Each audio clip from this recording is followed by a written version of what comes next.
The Art of Seduction, by Robert Greene in 22 minutes. Let's go. There are 9 types of people that are the most effective in the world of seduction. The one you can identify with the most will be the key for you to become a master persuader. Adopt the qualities and attributes into your character to achieve this. Starting with the siren. Characterized by an alluring, highly sexual, and confident persona, embodying a male fantasy of endless pleasure with a touch of danger. She captivates men by being slightly elusive and distant, creating a sense of pursuit. The siren's power lies in her physical presence, her insinuating voice, dazzling clothing, and harmonious adornments. Danger and unpredictability play a crucial role in her seductive appeal, as she becomes an irresistible and often ruinous temptation for men. The rake. Characterized by a man who is dishonest, disloyal, and uninterested in long-term commitment or marriage. Despite these negative traits, the rake has a magnetic appeal to women throughout history and across cultures. What sets the rake apart is his ability to offer women an exhilarating and passionate escape from the routine and societal expectations. Women are often drawn to the rake's sense of risk, darkness, and his ability to awaken their repressed desires. The ideal lover. The ideal lover is someone who resonates with and embodies a person's deepest desires and idealized fantasies. These desires may stem from early experiences and unfulfilled needs. The ideal lover plays a role that reflects the fantasies and desires of their target, making them fall in love by embodying the idealized qualities they long for. The dandy. Characterized by a fearless and non-conformist attitude towards life and society. Dandies stand out by their striking and aesthetic differences from the norm, both in appearance and behavior. They excel at creating a unique visual style that is subtly unconventional and captivating. Dandies are masters of living for pleasure, surrounding themselves with beauty, and making every aspect of life an art form. Their ability to adopt traits of the opposite sex, embracing ambiguity and playing with androgyny, adds to their allure and seductive power. The natural. Characterized by an innate, uncontrived charm and authenticity. This archetype relies on being genuine, unpretentious, and in touch with one's true self. The natural is not bound by societal norms or conventions, but instead exudes a magnetic and effortless charisma that draws others in. This seductive persona is alluring because of its naturalness and the ease with which it connects with people on a deep and authentic level. The coquette. Known for their ability to emotionally captivate and entrap their targets. They excel at arousing desire but maintain an aura of coldness and detachment, making their victims perpetually intrigued and insecure. Coquettes employ a pattern of selective withdrawal, alternating between attraction and aloofness to keep their targets off balance, and they often incite jealousy to intensify the attachment, all while projecting an image of self-sufficiency and self-love. This seductive persona is characterized by its enigmatic and contradictory behavior, drawing people in while maintaining emotional control. The charmer. Characterized by their exceptional social skills and charismatic presence. They effortlessly draw people in through their charm, wit, and engaging personality. Their ability to make others feel special and appreciated often leads to strong emotional connections and a powerful allure. The charismatic. Known for their magnetic and compelling personality, they possess a natural charm and confidence that captivates those around them. Charismatics have the ability to inspire and influence others, often becoming charismatic leaders, public figures, or influential individuals in various fields. Their innate charisma draws people in, making them highly persuasive and admired. And finally, the star. Characterized by their radiant and captivating presence. They are often in the spotlight, whether as celebrities, performers, or influential public figures. Stars have an aura of fame and glamour that draws people towards them, and they often use their charisma to inspire and entertain others. They shine brightly in their chosen field and have a knack for staying in the public's eye, making them iconic figures in society. People are drawn to those who seem to fulfill their unmet needs. There are 18 types with a dominant lack. Identify these types and offer them what they are lacking. The reformed rake or siren. Someone who previously indulged in a lifestyle of seduction and romantic conquests but has since adopted a more subdued, committed way of life, often feeling a sense of loss and nostalgia for their former escapades. They often retain a latent longing for the excitement and thrill of their past, making them susceptible to reigniting their old ways if given the opportunity. The disappointed dreamer. Individuals who grew up with rich fantasy lives, often feeling disillusioned in adulthood as reality fails to match their imaginative expectations, especially in relationships.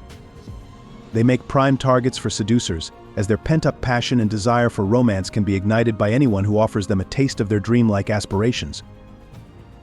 The pampered royal grew up spoiled with their desires readily met, leading to a lifelong expectation of being entertained by others. As adults, they often struggle with boredom, seeking constant variety in relationships and experiences, yet subconsciously yearning for someone to provide the pampering they received in childhood. To seduce them, one must offer continual novelty and excitement, as they are drawn to the security reminiscent of their pampered past. The new prude appears very correct, but secretly longs for transgressive pleasures. To seduce them, let them criticize or try to reform you, as this can draw them in and unlock their hidden desires and energies. The crushed star. Individuals who once enjoyed significant attention and admiration but have since lost it. Seduction involves making them feel valued and center stage again, tapping into their deep-seated longing for recognition and reigniting their passion. The novice. Curious yet inexperienced individuals, attracted to those who blend playful innocence with hints of corruption. Seduction involves exposing them to new experiences and ideas, striking a balance between childlike wonder and deeper, darker elements. The conqueror. Energetic individuals who constantly seek challenges and power, often disguising their aggressive nature with a reserved exterior. In romance, they thrive on the thrill of the chase and are drawn to resistance. To seduce them, one should present a challenge, maintaining a balance of difficulty and allure. The exotic fetishist.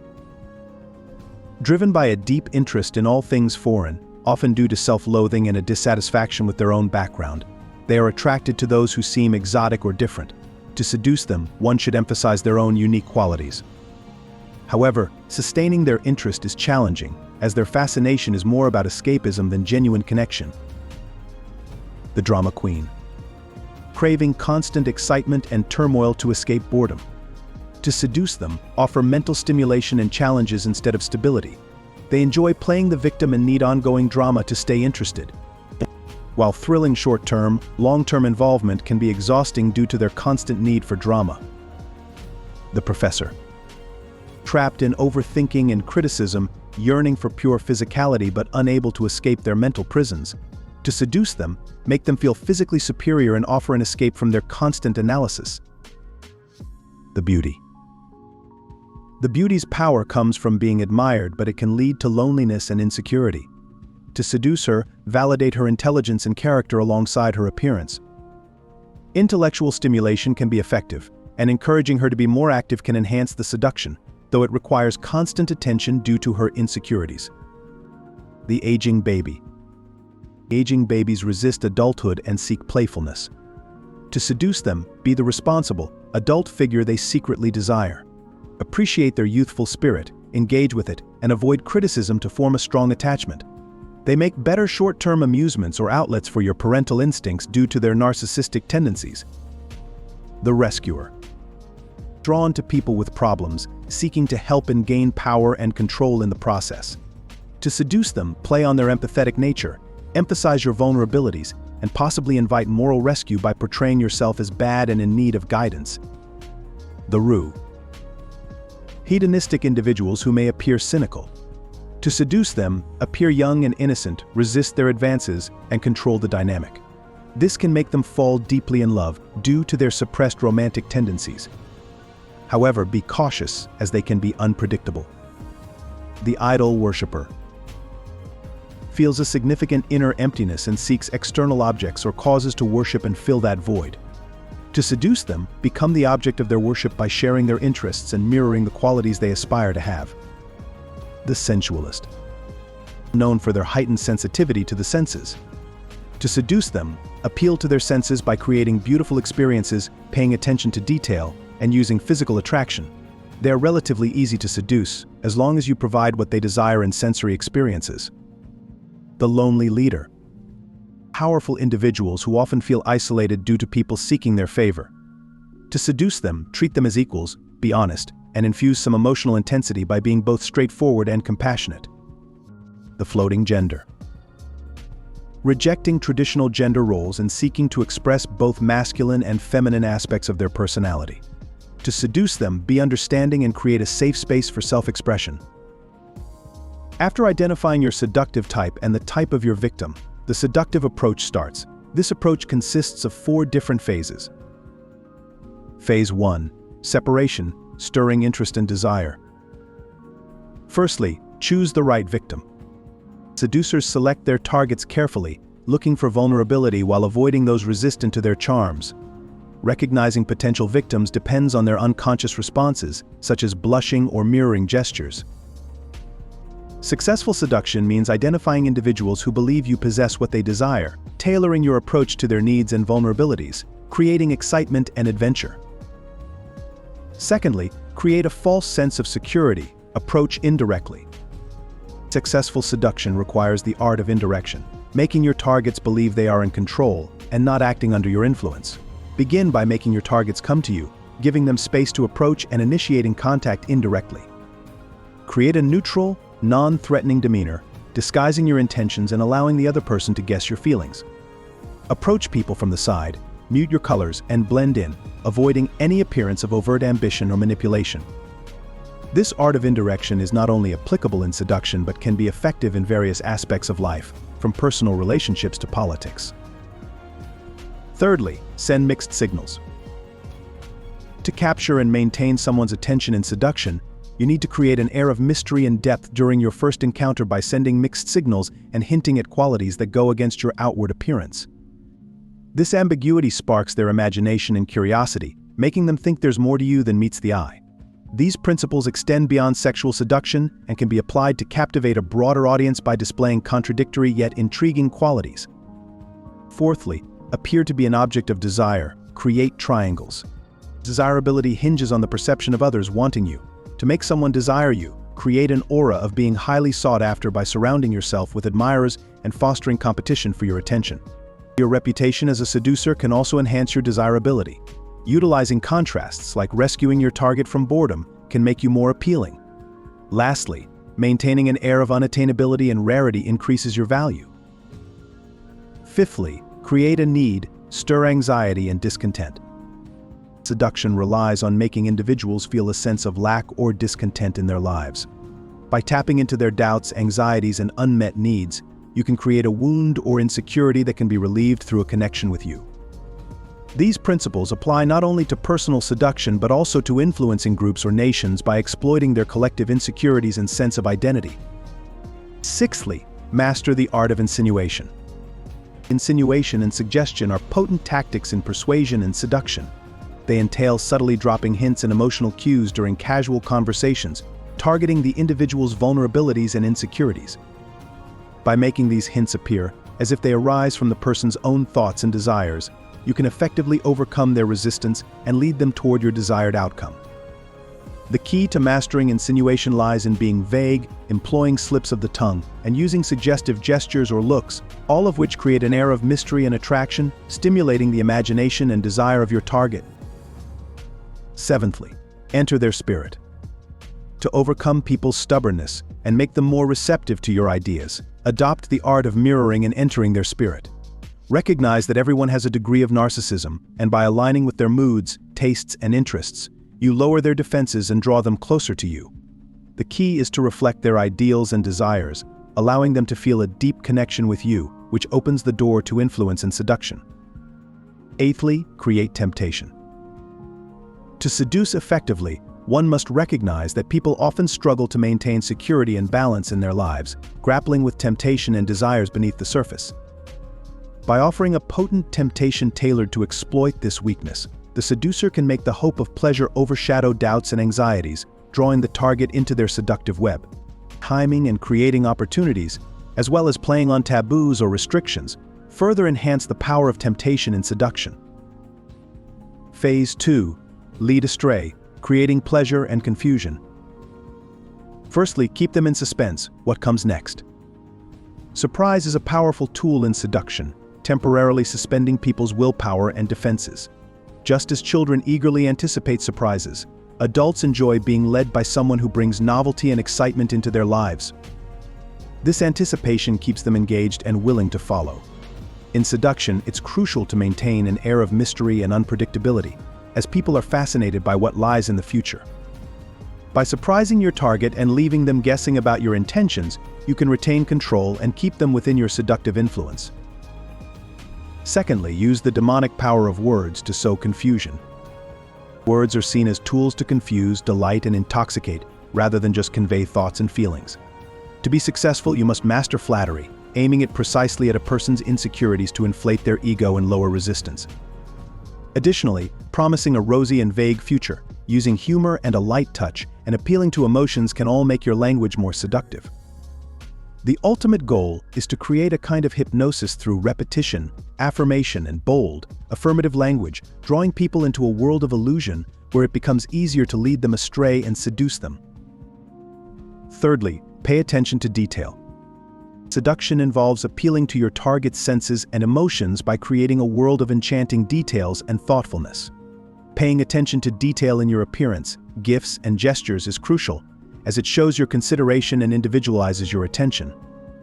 The power of seduction lies in the subtlety of what you communicate indirectly, through actions and thoughtful details, rather than in empty words and declarations of love. Fourthly, poeticize your presence. In essence, successful seduction involves creating an idealized image of oneself in the mind of the target while making them feel elevated and cherished. Shared moments of exuberance and poetic experiences further strengthen this seductive bond. Fifthly, disarm through strategic weakness and vulnerability. Using vulnerability strategically in seduction involves embracing your weaknesses and allowing occasional glimpses of your softer side to create authenticity and connection. Men and women should tailor their vulnerability tactics to address the specific fears and insecurities of their target gender. Tears can be a powerful tool when used sparingly and at the right moment to elicit sympathy and affection, while playing the victim can work in social and political contexts to gain support and sympathy for your seductive endeavors. Sixthly, confuse desire and reality, the perfect illusion. The art of seduction involves creating and embodying fantasies that resonate with your target's desires and longings. These fantasies should be rooted in reality, subtly suggestive, and possess an uncanny quality, blurring the lines between dreams and reality. Role-playing and theatricality can enhance the seductive experience, drawing your targets deeper into the shared fantasy. Additionally, tapping into the human desire to right past wrongs or fulfill lost opportunities can make your seduction efforts all the more irresistible, as people often yearn for the chance to change their pasts and fulfill their dreams. Seventhly, isolate the victim. The key to seduction involves isolating your target from their support systems, disrupting their routines, and introducing them to new experiences in your presence. This isolation creates emotional turbulence, making them vulnerable and dependent on you. By disguising it as a pleasurable adventure, they will seek comfort and stability in you, akin to a child seeking reassurance in the dark. Phase 3. The Precipice, deepening the effect through extreme measures. Firstly, prove yourself. Most people desire to be seduced, and if they seem resistant, it's often because you haven't yet convinced them of your sincerity and depth of feelings. Don't be concerned about appearing foolish or making a mistake. Any self-sacrificing act in their favor will overwhelm their emotions. When faced with resistance, never show discouragement or complain. Instead, meet the challenge with an extreme or chivalrous deed. Conversely, make yourself hard to reach and unattainable to spur others to prove themselves and compete for your attention. Secondly, effect a regression. To captivate someone, tap into their fond childhood memories and parental connections. Play the role of a nurturing parent or let them take on this role, creating an appealing fantasy of intimacy with a maternal or paternal figure. This fosters an unconscious falling in love. Thirdly, stir up the transgressive and taboo. Seducing someone can involve hinting at breaking social boundaries and taboos. By suggesting you can help them explore forbidden desires or darker sides, like cruelty or sadism, you create intrigue. Ignoring norms like age gaps, marital status, or family ties can lure them into crossing these lines, building a strong connection through mutual guilt and complicity. Fourthly, use spiritual lures. Religion's allure lies in its promise of immortality and meaning in a vast universe. For a profound seduction, blend the spiritual with the physical, making earthly pleasures seem transcendent. linking the sexual with the spiritual and invoking fate or destiny can draw your target into a captivating, seemingly eternal allure. Fifthly, mix pleasure with pain. Being overly polite or nice might not create the needed thrill. Introducing fear, anxiety, and some pain can amplify the experience, heightening attachment. By occasionally showing coldness, anger, or threatening a breakup, you keep your target off balance, creating an emotional roller coaster that can strengthen your bond. Phase 4, moving in for the kill. Firstly, give them space to fall. The pursuer is pursued. As your target falls for you, create tension by withdrawing attention a bit. This makes them anxious and more eager, strengthening their attraction due to fear of rejection. Secondly, use physical lures. Make your target focus on you to calm their busy mind. Gradually make interactions more physical and intense, using sensory excitement. As they relax and their senses heighten, lead them into a moment where rationality and morals fade, making them open to seduction. Thirdly, master the art of the bold move. Boldness is key, contrasting with everyday humility and caution. Hesitation doesn't work here. Instead, fearless and daring moves attract. But it's important to use boldness smartly, balancing it to craft the right seductive moment. Fourthly, beware the after effects. Post-seduction, handle emotions carefully as they may change, causing disappointment or complacency. If ending things, do so quickly. If continuing, avoid overfamiliarity and consider reigniting seduction to keep interest alive. Use occasional absence, tension, or conflict to avoid being taken for granted and keep the other person captivated and involved. The Art of Seduction, summarized in 22 minutes. To get a deeper understanding and explanation, I highly recommend you read the whole book yourself, as a summary cannot provide you with as much useful information as the book itself. The Amazon link to the book is in the description. Thank you for watching. Leave a like, subscribe, and share with your friends.